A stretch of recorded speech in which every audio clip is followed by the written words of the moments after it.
ছাত্র আন্দোলন চলাকালীন তারকাদের গোপন হোয়াটসঅ্যাপ গ্রুপ আলো আসবেই খোলা হয়।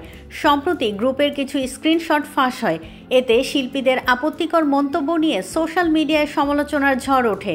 গ্রুপটির 4 অ্যাডমিনের একজন অভিনেত্রী শামীমা তুষ্টি। তুমুল সমালোচনার মধ্যে নিজের অবস্থান জানালেন তিনি। শনিবার 7 সেপ্টেম্বর ফেসবুকে শামীমা তুষ্টি লিখেছেন, আমি এই মুহূর্তে যা লিখতে যাচ্ছি তার জন্য আমি গালি ও ট্রলের সম্মুখীন হতে পারি। তবুও আমি আমার পজিশন ক্লিয়ার করতে চাই। আমি প্রথমেই বলে নিতে চাই যে আমি বাংলাদেশ আওয়ামী লীগের সক্রিয় কর্মী। এর কারণ আমার বাবা মুক্তিযোদ্ধা ছিলেন।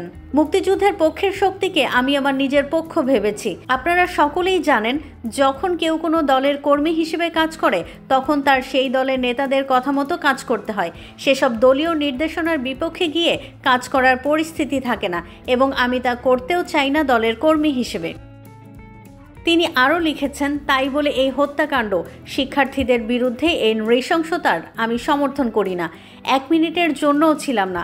বাংলাদেশ আওয়ামী লীগে বহু কর্মীই তা ছিলেন না।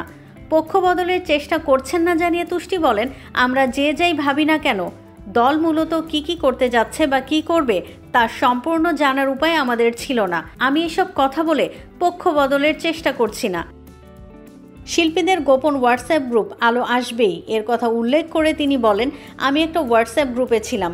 সেখানেও আমি বলেছি যে সকলের সঙ্গে গিয়ে আলাপ করতে হবে, এগুলো বন্ধ করা দরকার। কিন্তু ঘটনা এত দ্রুত ঘটছিল, আমি যা সমর্থন করি না তা আপনাদের জানানোর সুযোগ পাইনি। গালি ও ট্রলের ভয়ে এতদিন মুখ খোলেননি বলেও জানিয়েছেন অভিনেত্রী।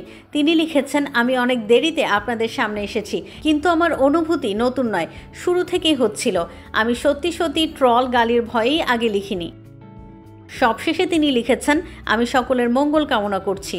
শহীদদের আত্মত্যাগ যেন বাংলাদেশে বিফলে না যায় সেই প্রত্যাশা করছি।